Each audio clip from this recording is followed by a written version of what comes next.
Seems Super 7 is now in the business of transforming decayed forms. Here's your look at the new Super 7 ThunderCats Mumm-Ra the Ever-Living.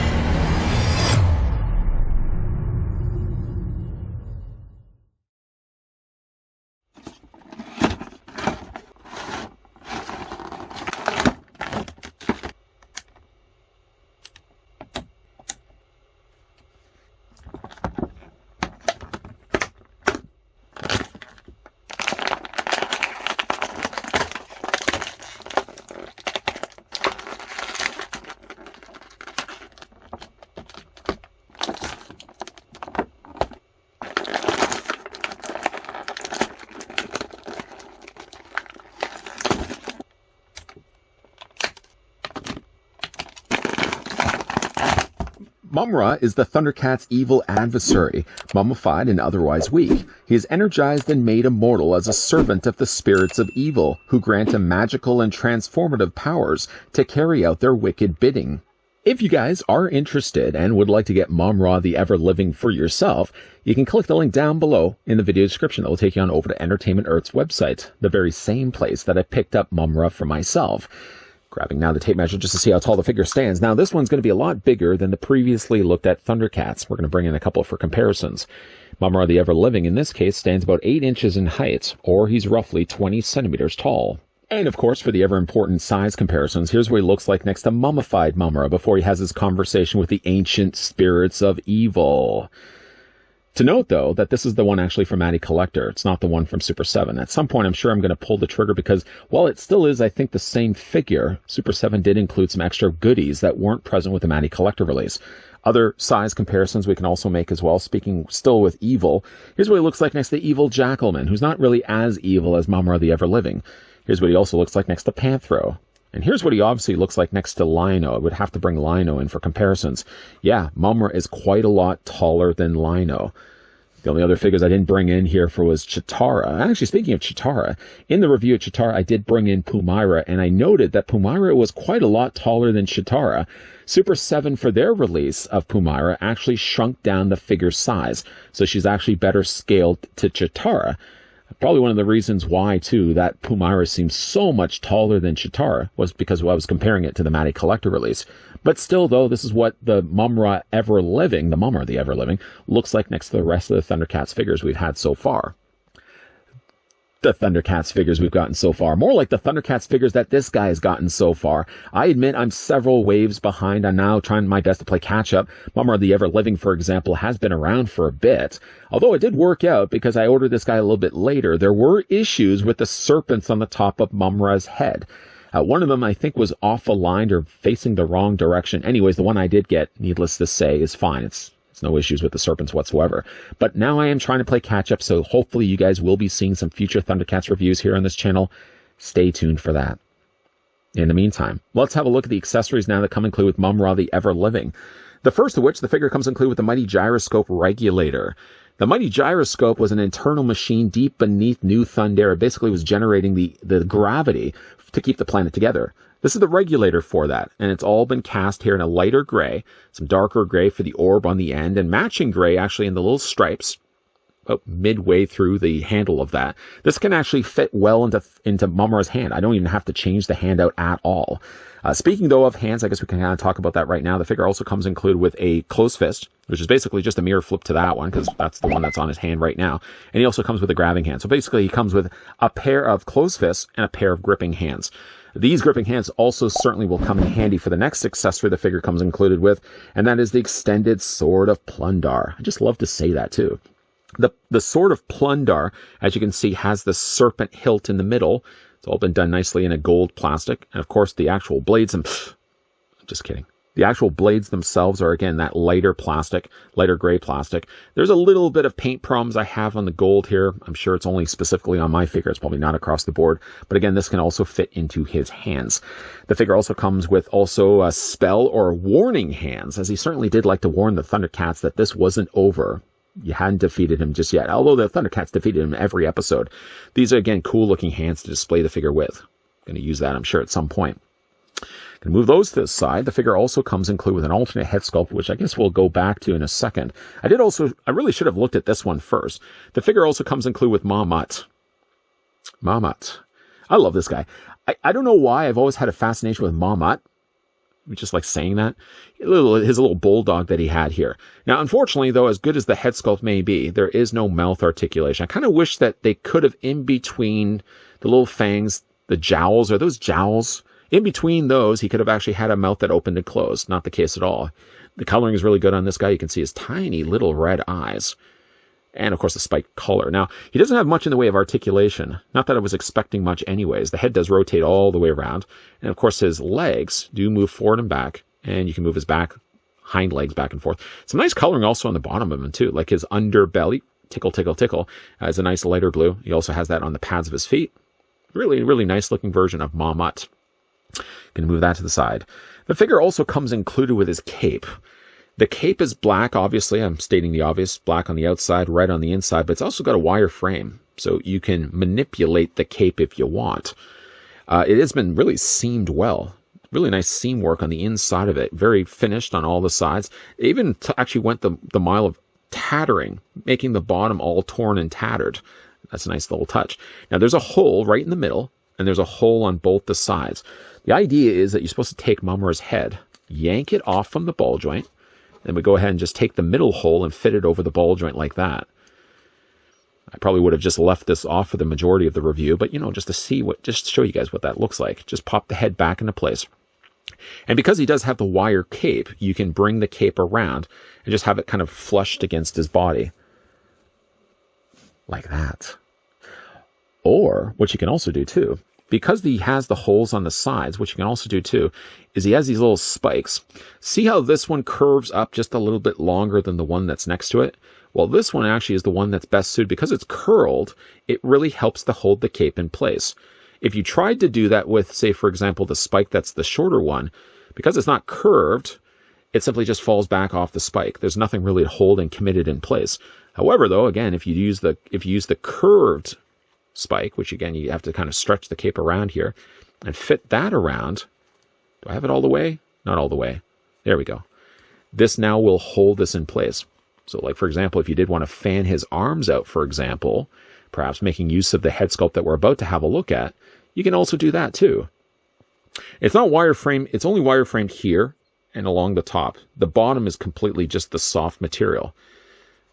But that's a pretty cool look for Mumm-Ra. Definitely the way I'm going to be going. The other thing the figure also comes included with, now first of all, this is a stock head sculpt. If you ever were to show an example to somebody of the work that Super7 is doing to their ThunderCats figures, this would be the example I would use.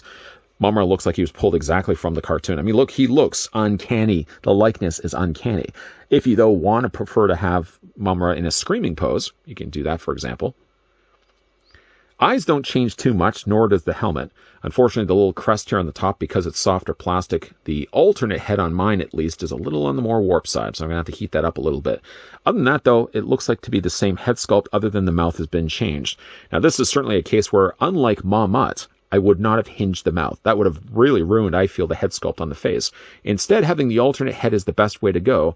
And again, if you prefer, you can either have like the screaming mouth or you can have the closed mouth on Mumm-Ra. But in both the cases, super cool looking head sculpt from Super7. To show you what that looks like, by the way, I'm just going to pop the head off here. And I'm going to replace it. The other thing that also changes on this head is not only just the mouth, but you'll also see the way that the bandages are. They're a little bit more frantically sticking out here on the screaming head than on the closed mouth. They're kind of still sticking out, but I think they're a little bit more crazier on the open mouth version of Mumm-Ra. Now, in both the cases, the earlier released Mumm-Ra, I think, had issues with the serpents being either misaligned. I think I remember the case where the one serpent was turned or facing down. Obviously, this is the corrected version. Such great paint on this one, too. Primarily, it's using just the blue plastic, but then they painted the eyes really nicely. You've got the brows in the additional white.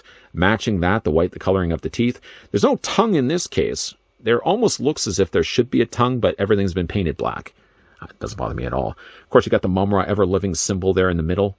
This has all been actually lifted from the plastic. It's a separate mold. They didn't just stamp it in place. They've actually painted it. He's got all these additional bandages. mostly that wrap around his neck. You got a few little ones, danglers that dangle down from his body. Some of these actually do wrap around his body. So when it comes to actually pulling and tugging these, just know that like this one, for example, does actually wrap all the way around. This is the loose one, right?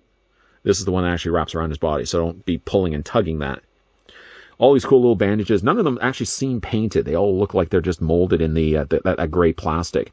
And some really cool sculpting here. Now, again, I got a little bit of paint problem on mine. I'm only saying it based on the figure that I have in front of me. I'm sure you may not have it, but it looks like it probably was a little bit of gold that came off of perhaps like the trim that he has at the bottom of his skirting.